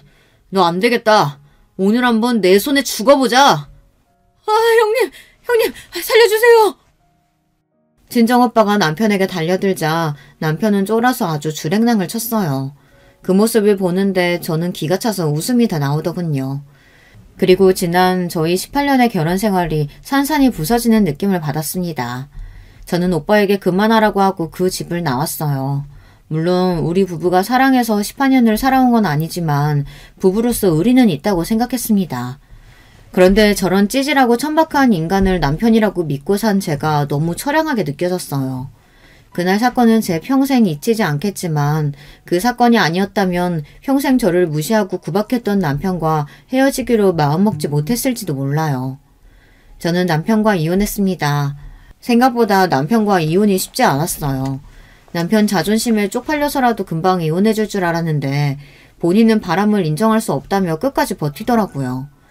남편 말이 그년과 뭐라도 좀 해보려고 계속 저를 속이고 만난 건 맞지만 지숙이년의 이상한 취향을 알고 나서는 헤어지려고 했답니다. 그런데 지숙이년이 자신을 놔주지 않아 할 수 없이 만나고 있었던 거래요. 안 그러면 회사에 같이 찍은 요상한 사진을 다 유포하겠다고 해서요. 저도 그년과 똑같은 방법을 써서 이혼했습니다. 멍청한 인간아. 당신이 이상한 짓거리 하는 사진 나한테도 있어. 당신 이혼 안 해주면 그 사진 당신 회사 게시판에 바로 올려줄 거니까 그런 줄 알아. 남편에게 그나마 있던 일말의 정마저 다 떨어져 버린 저는 조금의 미련도 없습니다. 단 한 가지 아이들에게 부모의 이혼이라는 상처를 안겨준 게 미안하지만 더는 저런 더러운 인간을 남편이랍시고 떠받들며 살 수는 없었어요. 저와 아이들은 남편에게 벗어나 아주 잘 살고 있습니다. 남편의 귀책 사유가 확실하다 보니 재산 분할도 양육권도 저에게 아주 유리한 방향으로 잘 마무리됐어요. 단지 하나 고민이 있다면 앞으로 아이들과 전 남편을 만나게 해줄 건지 말지 하는 그 문제입니다. 아이들은 이혼하게 된 이유에 대해 아직 자세히 모르다 보니 아버지를 만나고 싶어 해요. 하지만 저는 그런 인간을 만나게 해주는 게 맞나 싶습니다. 여러분의 생각은 어떠신가요? 제가 아이들을 생각해서라도 남편에 대한 분노를 좀 참는 게 나을까요? 여러분의 의견 댓글로 남겨주시면 참고하도록 하겠습니다. 지금까지 저의 이야기 끝까지 들어주셔서 감사해요. 여러분의 가정에는 항상 화목한 일만 가득하시길 바라겠습니다. 여러분, 두 번째 사연 시작하기 전에 좋아요, 구독 꼭 눌러주실 거죠? 그럼 두 번째 사연 바로 시작합니다. 안녕하세요. 전 경기도에 살고 있는 40대 여자입니다. 전 원래 남일에 잘 나서지 않고 그럭저럭 조용히 살던 사람이랍니다. 괜히 여기저기 낑겨들어서 싸움이 나고 말이 나오는 상황들을 좋아하지 않거든요. 특히 여자들 세계에서 그런 일들이 제법 많은 편이기도 하고요. 그런데 도저히 끼어들지 않고는 못 베길 상황이 나타나게 됐어요. 살다 내가 별일을 다 해본다며 스스로도 웃길 정도로 팔 걷어붙이고 나서게 됐답니다. 이건 다름 아닌 우리 신우 때문인데요. 사실 친가족관계도 아니고 엄연히 남인 신우 때문에 왜 나서나, 그리고 뭔 일이길래 그러나 싶으실 수도 있으실 것 같아요. 하지만 제가 다른 복은 없어도 시댁 복은 있어서 어머니랑 신우와 무척 잘 지냈어요. 의외로 남편과는 그닥 좋지도 나쁘지도 않게 지내고 있었고요. 왜냐면 우리는 소개로 만났고 아주 딱딱한 첫 만남으로 시작했거든요. 남편은 저한테 말하는 어투도 되게 기계적이고 어색했었어요. 안녕하세요, 정희씨. 김대리님께 들어서 아시겠지만 저는 김명철이라고 합니다. 이렇게 만나 뵙게 되어서 반갑습니다. 아주 딱딱하게, 그것도 정없고 재미없게 말을 하더라고요. 그래서 이런 부분은 썩 마음에 들지 않았지만 그래도 이 남자 말이에요. 외모가 너무 제 스타일인 거예요. 물론 이 글을 쓰고 있는 지금은 그때에 비해 많이 빛바래고 퇴색한 부분이 있긴 합니다만, 일단 이날만 해도 말이죠. 카페 입구를 지나 제가 있는 테이블로 오기까지 몇 명의 여자들이 이 사람을 쳐다봤었어요. 그리고 동시에 제게로도 눈길이 떨어졌어요. 왜 저런 남자가 저런 여자를 만나지? 이런 눈빛들로 쳐다보는 게 너무 느껴지더라고요. 하지만 저도 그닥 불쾌하진 않았던 게 딱 봐도 제가 평소에 만났던 남자들과는 전혀 다른 급이었거든요. 안녕하세요, 명철씨. 얘기 많이 들었어요. 김대리님이 엄청 칭찬하시더라고요. 저도 너무 반가워요. 저기 음료 어떤 거 드실래요? 제가 먼저 시켜볼게요. 이때 전 어떻게든 냉정 상태를 유지하려고 하면서도 이 키 크고 훈훈하게 생긴 남자를 놓치고 싶지 않아서 갖은 필살기를 다 부려봤습니다. 그냥 길 가면서 대충 봐도 키는 180을 훌쩍 넘긴 남자는 눈길이 가게 되잖아요. 게다가 어깨도 딱 벌어지고 눈썹도 진하고 눈은 크면서 엄청 순한 눈매를 하고 있었어요. 만나다 보니 점점 정이 들면서 이 사람이랑 결혼하고 싶은 생각이 있었기에 이쪽 집에 들려보게 됐답니다. 인사드렸을 당시 어머니는 서글서글한 인상으로 세 보이지 않으시는 분이었고 저보다 1살 어리다는 여동생, 그러니까 지금의 제 신우 말이에요. 그때 보니 너무 순하고 착해 보이는 거예요. 그러면서도 어쩜 그렇게 센스 있게 제가 가려운 곳을 쓱쓱 긁어주는지 얼굴도 예쁘고 귀엽고 자기 오빠 닮아서 보통 미모가 아니기도 했답니다. 이런 여동생이 있으면 좋겠다는 생각이 들 정도로 너무 착하고 사랑스러운 사람이었어요. 웬만해선 제가 같은 여자한테 이런 칭찬 잘 안 하는데 하여간 모시문데 못한다고 이 남매들은 외모도 훌륭하고 성격도 수더분했어요. 어머, 오빠한테 듣던 대로 정말 미인이시다. 저도 정희 언니 한번 만나보고 싶었어요. 저희 오빠가 너무 표현도 서툴고 말도 없어서 답답하지 않으세요? 그래도 얘기 들어보면 오빠가 정말 언니를 되게 아끼고 좋아하는 것 같더라고요. 저한테도 언니 오늘 오면 잘해주라고 어제 부탁했었어요. 오빠가 그런 말 하는 거 정말 처음 봤어요.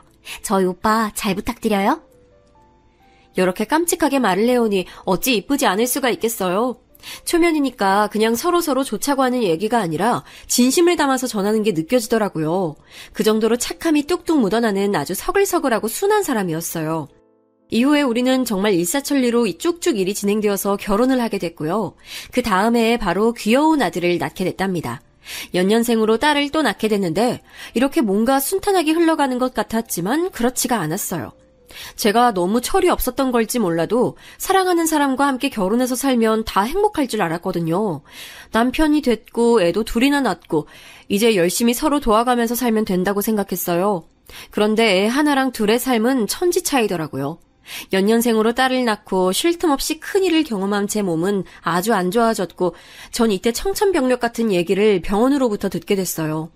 이때 너무 막연하게 들려지면서 뭔가 이 말과 제 인생이 다 따로따로 놀고 있는 것처럼 느껴지더라고요. 왜 갑상선암이라는 단어와 제가 하나가 되어야 했던 것일까요?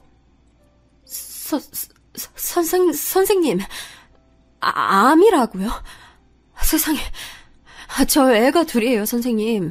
이렇게 갑자기 걸릴 수도 있는 거예요? 물론 갑자기 걸린 건 아닐 거고 저도 그 전에 건강에 대해 무척 둔감했던 터라 얼마든지 징조가 있었을 거예요. 아무튼 제가 정확하게 인지하고 알게 된 때가 너무 갑작스러웠으니 견디기 힘들었죠. 이 사실을 알게 된 우리 친정엄마는 하늘이 무너지는 듯한 얼굴을 하고 도통 정신을 못 차리시더군요. 연년생 손주, 손녀 돌보느라 엄마도 진이 빠지고 이제 한계라고 하셨는데 그 와중에 딸이 이렇게 아프다고 하니까 엄마도 너무 기가 막혔나 봐요. 설상가상으로 엄마도 건강 상태가 나빠지시면서 저는커녕 우리 애들까지 신경 써주실 수가 없게 됐어요. 그런데 그 순간 신우가 갑자기 연락을 해왔어요. 어머, 새언니 어떡해요. 너무 힘드시겠다. 제가 뭐 도와드릴 건 없을까요? 저 마침 이번에 2월에 일을 그만두게 됐어요. 몇 달간은 도서관 다니면서 공부하고 다른 걸 준비하려고 했거든요. 제가 언니네 가서 연우랑 연진이 같이 봐드릴까요? 그 정도는 해드릴 수 있어요. 언니 너무 힘드셔서 어떡해요. 이렇게 진심으로 저를 걱정하며 말해주던 신우 반응을 생각하니 저도 너무 어려워하지 않고 도움을 부탁하게 됐어요. 친정엄마도 못해주고 사람 들여서 하기엔 신경 쓰이고 그래도 애들한테 고모이기도 하고 저한테 불편하지 않은 신우였으니까요. 이후로 신우는 제 부탁을 받자마자 곧장 준비를 해서 우리 집으로 들어왔어요. 언니, 제가 애들이랑 오빠 챙길 테니까 걱정하지 마시고 수술 받으세요. 엄마가 언니 먹는 것도 신경 쓰일 것 같다고 이것저것 이렇게 챙겨주셨어요. 한 3개월까지는 넉넉히 있을 테니까 걱정 마시고 치료에만 신경 쓰세요, 언니. 신우는 이때 먹거리며 제가 먹어야 할 영양제니 이런 것들까지 신경 써서 준비를 해왔더라고요. 제가 체력적으로 힘들어하면 본인이 홀로 애들을 데리고 시댁에 가서 자고 오기도 했어요. 언니 괜찮아요? 수술 결과는 좋은 편이라고 했으니 그것만으로 얼마나 감사해요. 언니, 낮에 엄마랑 연우, 연진이 데리고 잠깐 산책도 갔다 왔어요. 연우 잡으러 다니기 힘들더라고요, 이제. 연진이는 얼마나 새근새근 잘 자는지 길 가는 할머니, 할아버지들이 애기 인형 같다고 칭찬하시더라니까요. 그러면서 사진과 동영상도 보여주고 저 읽으라며 책도 사다 주고 하여간 신우 신세를 보통 진 게 아니에요. 이때 남편도 제 딴엔 저를 돕고 싶었겠지만 애 둘 아빠고 집 대출도 남아있고 둘째를 이렇게 빨리 가질 계획이 없던 상태에서 애를 낳았잖아요. 원래는 그 안에 제가 복직해서 같이 돈을 번다는 계산도 있었기에 이 사람도 되게 부담이 큰 상태였어요.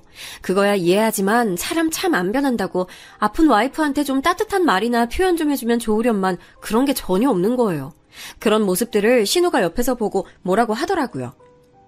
오빠, 이럴 땐 언니한테 꽃 한 송이라도 사오고 그러는 거야. 일주일에 한두 번은 꽃 사오고 할 말 없어도 언니한테 매일 전화 한 번씩 해줘. 10초 후에 끊는 한이 있어도 말이야. 여자들은 그런 걸로 살아갈 힘이 생겨. 이런 말을 해주니 남편도 자기는 잘 몰랐다며 머쓱해하고 그 말을 들으며 저는 제 작은 독방에서 잠들곤 했어요. 조카들 돌보는 것으로도 너무 지칠 텐데 착한 신우는 정말 조금도 싫은 소리를 하지 않았어요. 저도 이때 너무 미안한 게 새벽까지 잠이 오질 않고 우울감이 너무 심해져서 밤에 혼자 막 울었거든요. 그런데 그때 건너방에서 애들 데리고 자던 신우가 뛰어들어오더니 저를 와락하고 안아주는 거예요. 아이고, 언니 힘들었어요? 괜찮아요, 괜찮아요. 애들 잘 때까지 못 울고 있었나 봐요. 언니 잘했어요. 우리 연우, 연진이도 낳아주고 큰일 해줘서 고마워요. 고마워요. 이때 정말 저는 창피할 정도로 소리 지르며 울다가 뛰어들어와서 저를 안고 한참이나 토닥여주는 신우를 보며 감정을 겨우 추스리게 됐어요. 사람은 자기 감정에 동의해주는 사람이 한 명만 있어도 살 기운을 찾는다더니 신우가 곁에 있어서 얼마나 다행이었는지 몰라요. 이윽고 저는 마음을 조금씩 다잡게 됐어요. 언제까지 우울해할 수도 없고 수술은 잘 끝나고 먹는 거 주의하고 검사만 계속해서 받으면 되니까 좋은 부분을 되새기기로 했습니다. 한편으로는 늘 내 멋대로 날 위해 산다면서 바쁘게 살아왔는데 인생에 이처럼 한계가 있고 유한한 기준점이 있다는 걸 알게 된 것 같아요. 그래서 저는 다시 정신을 차리고 신우는 다시 집으로 보내고 애들과 얼마간 시간을 보냈습니다. 그런 와중에도 신우는 저와 주마다 만나서 애들 데리고 같이 카페도 가줬고요. 그 무렵에 신우가 뒤늦게 연애를 하고 있어서 그런지 더 얘기도 많이 나누고 친하게 지냈어요. 사실 신우도 결혼할 나이를 훌쩍 넘겼기 때문에 우리 어머니도 걱정이 많으셨거든요. 제가 봐도 참 예쁘고 좋은 사람인데 얼른 좋은 사람 만나서 가정을 꾸리길 바라게 됐어요. 그리고 좀 시간이 지나서 제가 복직하고 애들도 어린이집을 보내고 있을 즈음 신우가 기쁜 소식을 전해왔습니다. 저기 언니, 저 결혼하게 될 것 같아요. 어제 그 사람한테 프로포즈 받았어요. 엄마한테는 이제 막 얘기했고 바로 언니한테 말하는 거예요. 언니 축하해 주실 거죠? 이 말에 저는 콧노래가 마구 쏟아져 나오더라고요. 저의 결혼 전부터 애 낳고 아프고 지금에 이르기까지 많은 것들을 돌봐주고 마음 써준 신우였어요. 그런 신우가 이제 가정을 꾸리고 자기도 새로운 기로에 서 있다고 하니까 너무 축복해주고 싶더라고요. 저는 한껏 들떠서 아가씨 결혼 준비하는데 제가 다 신나가지고 따라다니고 했어요. 이후 상견례도 참석했고 예비 남편분도 마주하게 됐고요. 헌데 인물은 잘생겼지만 사실 지금 와서 생각해보면 제가 느끼기엔 인상이 크게 썩 좋진 않았던 것 같아요. 말투가 엄청 거만했거든요. 아, 자기야, 누구셔? 인사는 제대로 시켜줘야지. 이러면서 엄청 건들건들하게 아가씨한테 말을 걸더라고요. 저도 꾸벅 같이 인사를 했지만 어째 상견례 내내 고자세를 취하고 있는 거예요.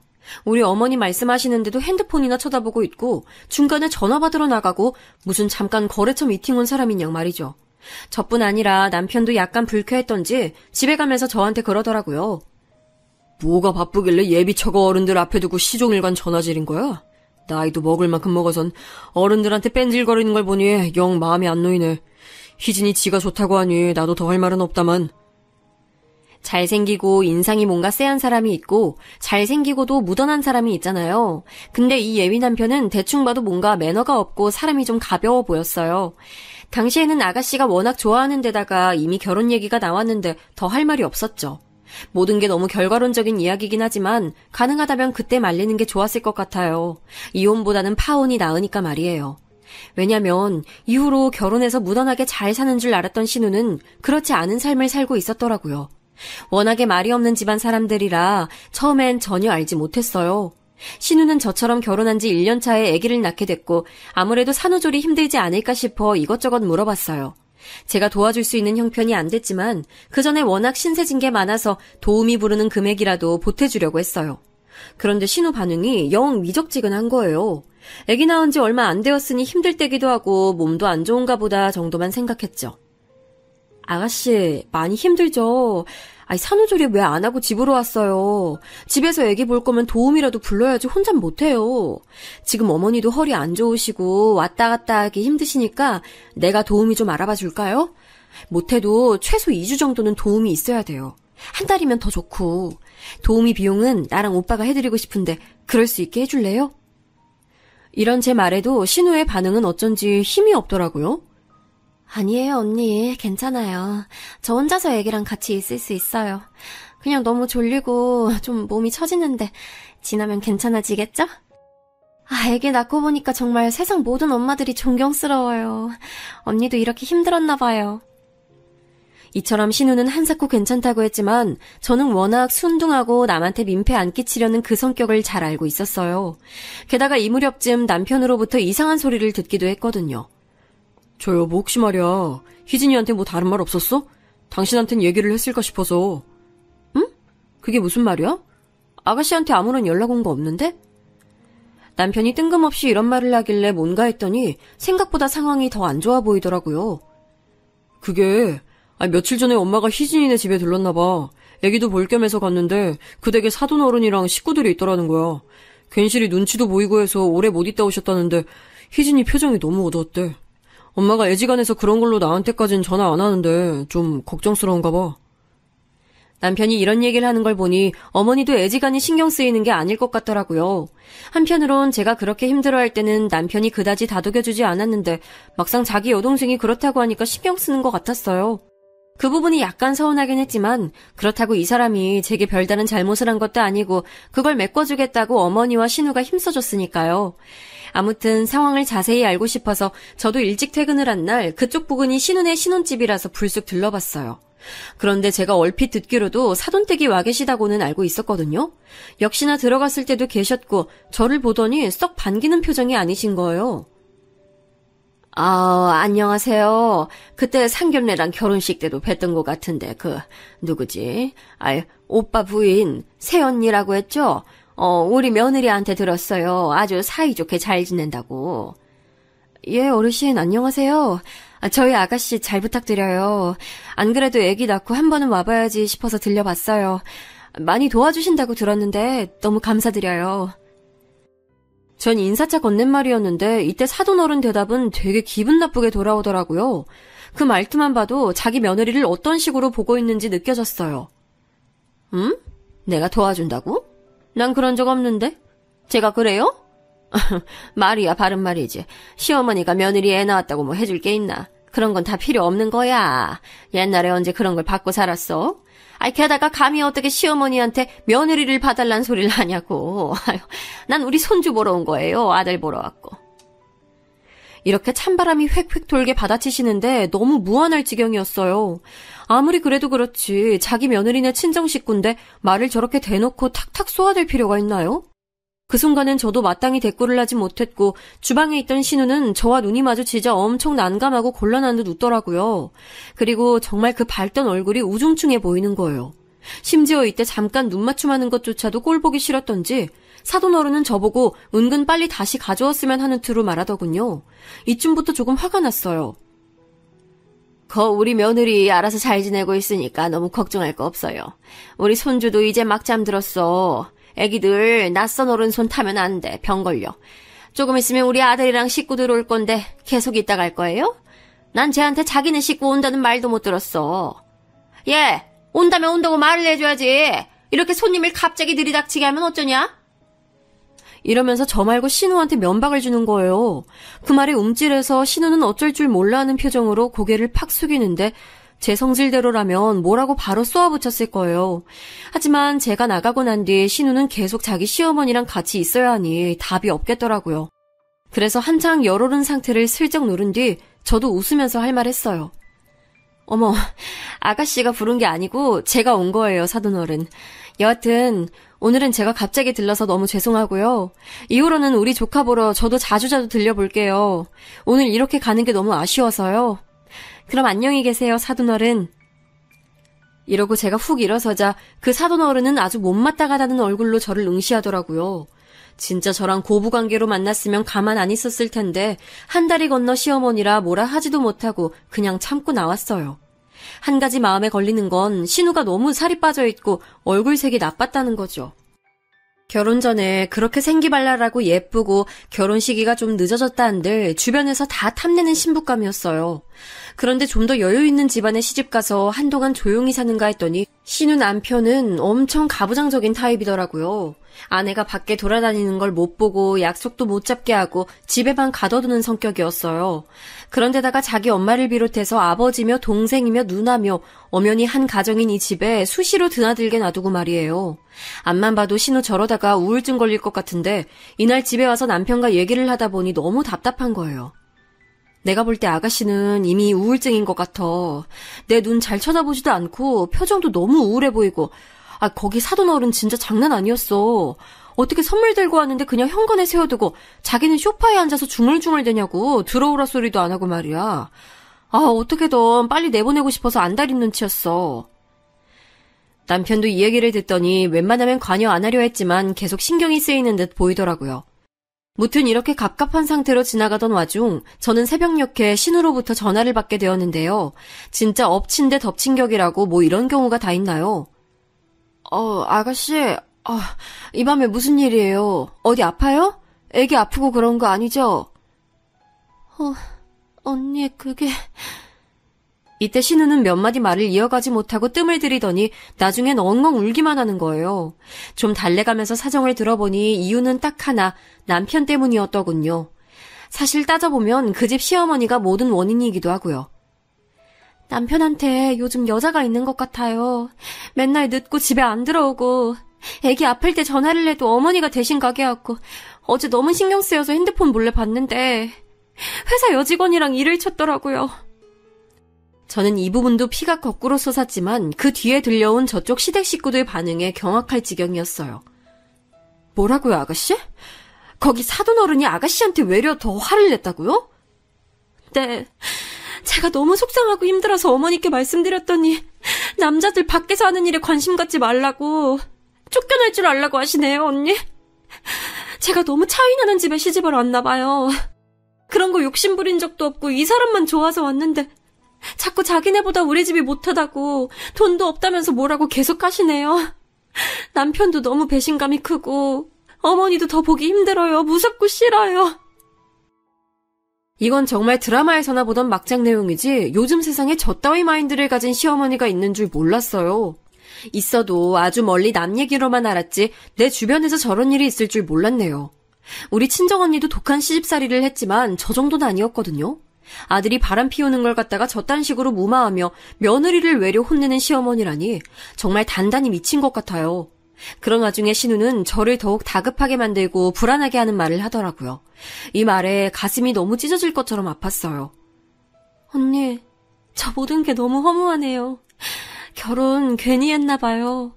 나도 언니랑 오빠처럼 살고 싶어서 간절히 바라면서 결혼한 건데 애기도 어머니가 잘 못 보게 하시고 저 맨날 야단 맞아요. 저보고 아무것도 제대로 하는 게 없고 멍청하대요. 정말 그런가요? 우리 엄마한테 난 되게 소중한 딸인데 나도 엄마가 돼서 우리 애기 잘 키우고 싶었는데 요즘 같은 때는 정말 다 놔버리고 싶어요. 저 어떡하면 좋아요? 신우는 정말 모든 것에 대해 딱히 바라는 게 없다는 투로 아주 허망하게 말을 하더라고요. 조금만 엇나가도 윽박질러대는 시어머니와 거의 같이 살다시피 하면서 기가 완전히 죽어버린 거예요. 심지어 그렇게 예쁜 아기를 낳아놓고도 살 소망이 없다면서 괴로워하는 모습을 보니 똑같이 시집살이로 힘들어한 우리 언니가 생각났어요. 그나마 언니는 중간에 못 참고 판때기를 다 뒤집어서 지금 잘 살고 있지만 신우는 아무리 봐도 그럴 만한 깜냥이 아니거든요. 저렇게 혼자 삭히다가 자기만 속 터져서 쓰러질 타입이에요. 이건 아무리 봐도 아닌 것 같아서 이때 많이 어르고 달래면서 다시 자도록 했고 저는 새벽 내내 생각이 많아졌어요. 다른 이유로 저는 신우와 비슷한 시기에 매우 힘든 때를 지나고 있었는데 그때 신우가 저를 정말 정만케 감싸주고 도와줬었거든요. 이젠 제가 손 좀 뻗어서 도와야 하지 않을까 싶더군요. 그래서 아침에 출근하는 남편에게 이렇게 말을 했고 남편은 무척 놀랐습니다. 나 아무래도 안 되겠다 여보. 아가씨 저대로 안 돼. 진짜 심각해. 어제 일 내가 얘기해줬지. 그냥 놔두면 아가씨 큰일 나. 우리라도 맘 강하게 먹고 아가씨 살릴 생각해야 돼. 이렇게 말하면서 저도 큰 대책이 있는 건 아니었지만 저쪽 안싸도는 정말 제정신이 아니었으니까요. 저랑 한번 대치해봤으니 그때 제가 겪은 걸 생각해보면 보통 영악하고 못돼 먹은 늙은 여우가 아니었어요. 말 하나하나 다 받아치고 밉살스럽게 말하고 철저히 약자라고 생각하는 며느리를 대할 때는 얼마나 살벌하게 굴었을까요. 그러니 멀쩡하고 예쁘게 시집간 신우가 맘고생이 심해서 10kg 가까이 빠지고 얼굴이 까칠해질 지경이겠죠. 어머니도 마음 아파서 어쩔 줄 몰라 하시는데 이 상황에서 손댈 방법은 이혼이라는 극단적인 방법밖에 없으니 다들 너무 신중해질 수밖에 없었어요. 이혼할 경우 저렇게 입김 세고 돈 있다고 못되게 구는 집이 순수하게 손주를 데려가게 해줄 리도 없고요. 그런데 어찌저찌 저도 제가 알려고 알게 된 사실은 아니었는데요. 정말 어떻게 이런 식으로 사실과 사실을 마주하게 되는 건지 아직까지 기가 막힐 따름이에요. 하늘도 우리 신우를 불쌍하게 여겼던 것일까요? 그렇게 독살맞게 부려먹고 요즘 같은 시대에 자기 친정도 못 들려보내도록 막던 저 사돈어른 말이에요. 그리 못되게 굴어댈 때는 언제고 나중에 우리 신우 앞에 무릎 꿇고 싹싹 비는 모양새가 됐지 뭐예요? 이렇게 일이 풀리기까지 본의 아니게 제가 할 일들이 좀 많긴 했지만 말이에요. 확실히 저렇게 고자세로 나오는 인간들은 꼬투리 잡힐 게 있어야지 잠잠하긴 해요. 그렇지만 그 꼬투리를 당장 어떻게 잡을 수가 있겠나 싶어 막연하던 차에 아주 중대한 사실을 하나 알게 된 거예요. 다름 아닌 사돈어른이 다닌다는 수영장 말이에요. 이런 곳들은 아주머니들, 할머니들 입김이 세기로 아주 유명한 곳이잖아요. 그래서 젊은 엄마나 젊은 여자들은 애지간해서 이런 쪽에 끼기 싫어하니까 잘 안 간단 말이죠. 그만큼 5, 60대 분들이 많이 다니는 데다가 평판이 안 좋기도 하니 그쪽을 뭔가 좀 알아보면 나오는 게 없을까 싶었어요. 우리 친정언니도 제 사정 듣더니 동의해주긴 하더라고요. 맞아. 다 그런 건 아니지만 보통 그런 아줌마들 다니는 수영장 보면 그 안에 파벌이 다 있다니까. 하나같이 다들 성질이 사나워. 게다가 그 나이쯤 되면 남편들이랑 사이도 안 좋고 젊은 수영 강사한테 잘 보이려고 찍어바르고 오는 아줌마들도 많어. 근데 내가 듣기에도 니네 신우네 시어머니는 진짜 역대급인 것 같아. 어떻게 아들 바람을 눈 감아주라고 시키냐? 며느리를 얼마나 바보천치로 보는 거야? 그리고 난 니네 신우도 답답해. 어떻게 그런 말을 듣고 가만히 있냐고.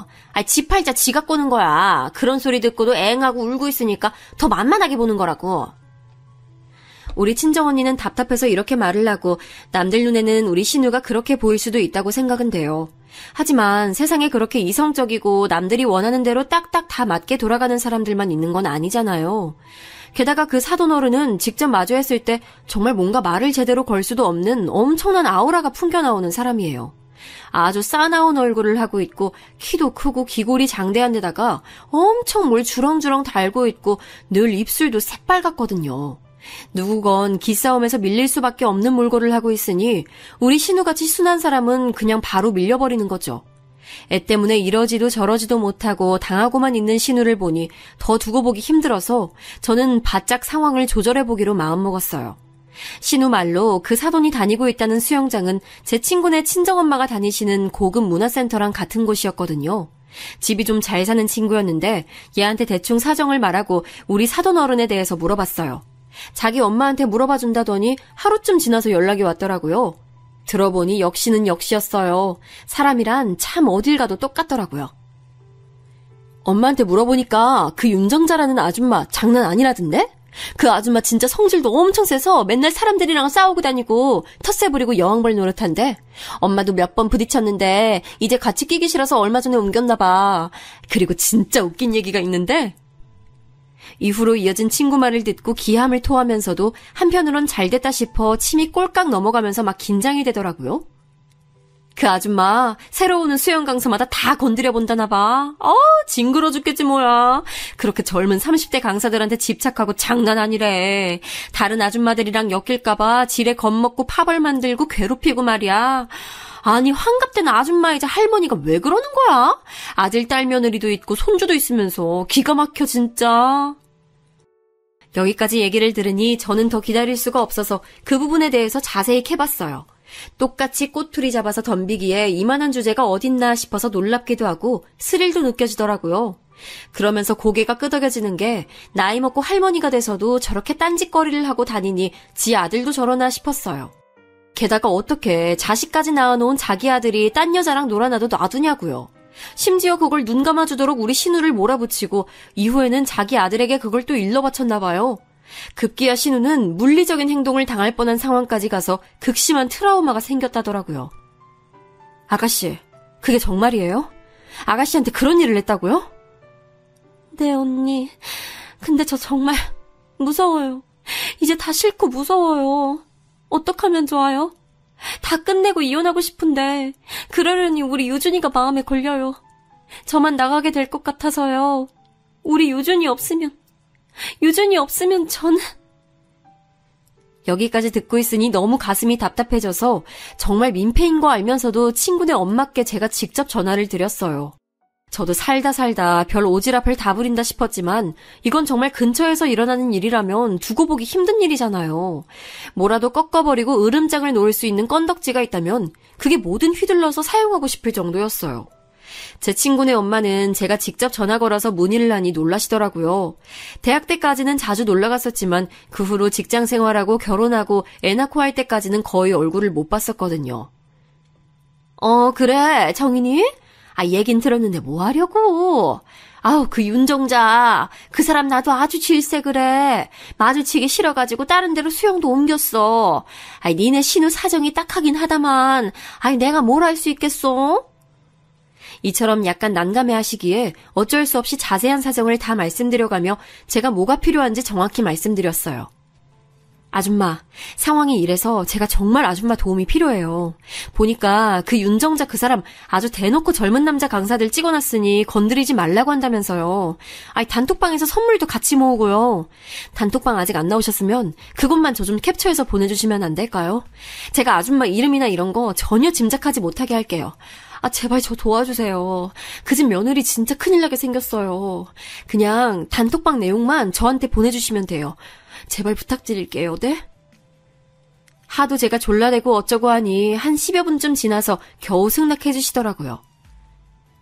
그래, 알게 뭐야. 나도 어차피 썩 감정도 안 좋고 아주 가짠치도 않았어. 그 나이 먹고 가정 있는 여자가 뭐 세상 무서운 것도 없는 것처럼 그렇게 막 사나 싶더라고. 어차피 수영장도 옮겼고 마주칠 일도 없어. 그럼 내가 효진이 시켜서 그쪽에 보내줄게. 대신 진짜 내가 보내준지 모르게 해야 돼. 알았지? 이리하여 저는 단톡방 캡처본 몇 개를 받아보게 됐는데요. 혹시 몰라서 단톡방에서 그 윤정자 사돈 어른이 떠들어대는 내용과 함께 프로필 사진을 클릭했을 때 뜨는 전화번호까지 다 캡처를 받아뒀어요. 나중에 자기가 말한 거 아니라고 잡아뗄 수 있으니까요. 그리고 그 안에 도는 내용들은 참 기가 막히더라고요. 안에서 새는 바가지 밖에서도 샌다고 역시나 밖에서도 말 못되게 하는 건 여전했고요. 자기 아들보다 어린 젊은 강사 멋지다며 온갖 추잡한 표현과 치정극을 벌여가며 그 수영장 아줌마들에게 으름장 놓는 모습이란 아주 굉장했어요. 거기 내용들을 한번 첨부해 볼게요. 그 사돈어른이 떠들어댄 내용인데 차마 눈 뜨고 다 읽을 수 없는 내용이라 그나마 순화시켜서 적어봅니다. 워낙 민망한 표현들이 많았거든요. 우리 강사님 너무 멋지지? 공식적으로 내 애인이나 마찬가지니까 침바를 생각들 하지 마. 강사님도 나한테만 탁 붙어서 가르쳐주는 거 봤지? 하여간 몸매도 너무 멋지고 왜 이제 알게 됐는지 너무 안타까워. 아유, 할아버지 같은 남편이랑 같이 살다가 이렇게 멋진 강사님 보니까 제대로 눈호강아지 뭐야. 딱 10살만 젊었어도 새로 시집 갔을 거야. 자기들이 봐도 나 가능성 있어 보이지? 그리고 어제 보니까 미자씨 엄청 우리 강사님한테 들러붙더라. 적당히 들러붙어 머리채 잡히기 전에. 강사님은 내 거라고. 여기까지 읽고도 얼마나 기가 차던지 아니 나이 먹을 만큼 먹은 할머니 아줌마가 이게 뭔 추태인가요?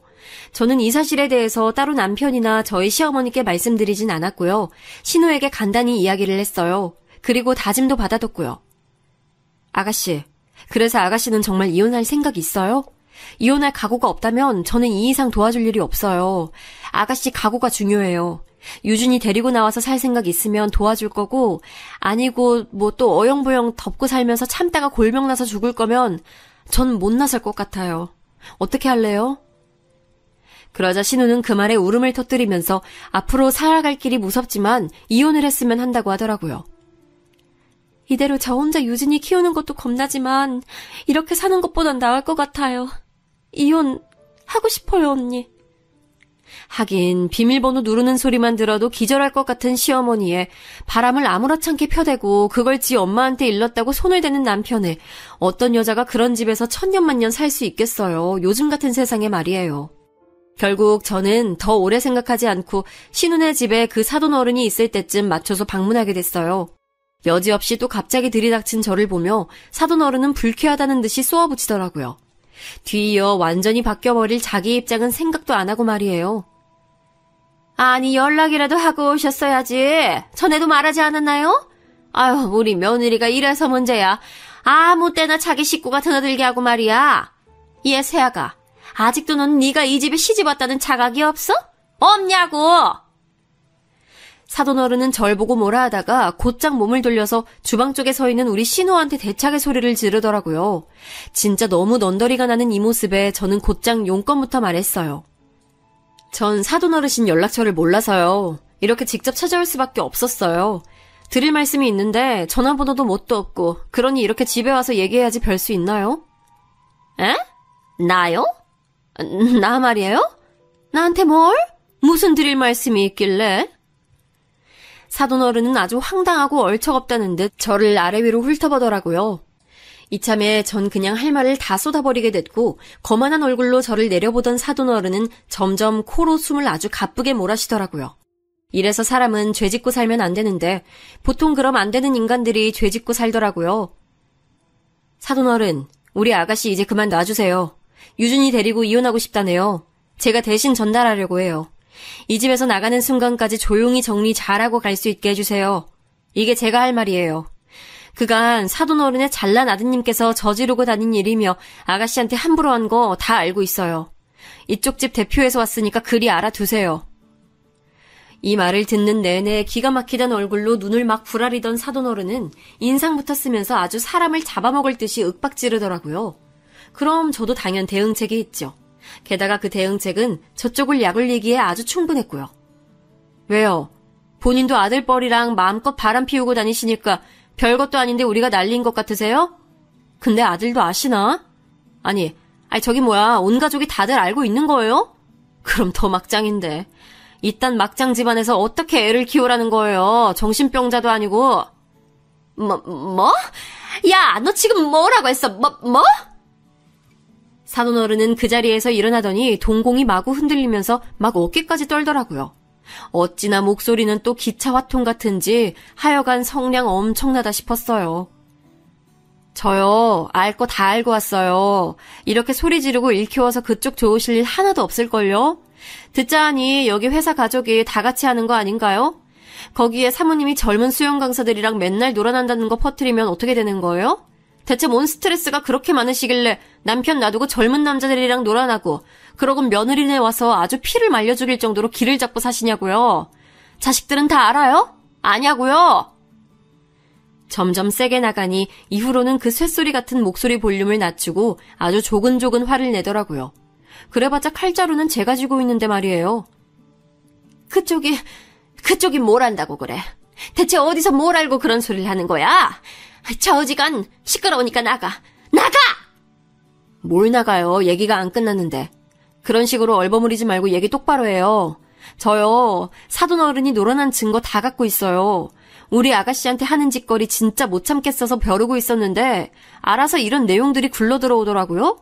그러게 왜 그렇게 나이 먹을 만큼 먹으신 어르신께서 추접하게 사셨어요? 이거 확 다 아드님이랑 가족들 하는 회사 일까지 까버릴까요? 그럼 거기 남편분께서도 본인 마누라가 남자들이랑 놀아난 것도 다 덮고 사신대요? 그건 아닐 것 같은데. 사돈 어른도 돈 푼 없이 여기 시집 오신 거라면서요. 이쯤 얘기가 진행되자 오래도록 아주 불편한 침묵이 감돌게 됐어요. 누구 하나 먼저 입을 떼지 않고 서로 노려보며 절대 물러서지 않겠다는 얼굴로 말이에요. 그때 신우는 소파 쪽에 주저앉아서 힘없이 어깨를 구부리고 있었고 이 침묵이 너무 졸렬하고 짜증나게 느껴진 저는 입을 뗐어요. 긴 말 할 거 없고 우리 아가씨 이 집에서 나갈 거니까 그리 아세요. 짐 정리해서 데려갈 테니까 불편하게 하지 말고 나가주세요.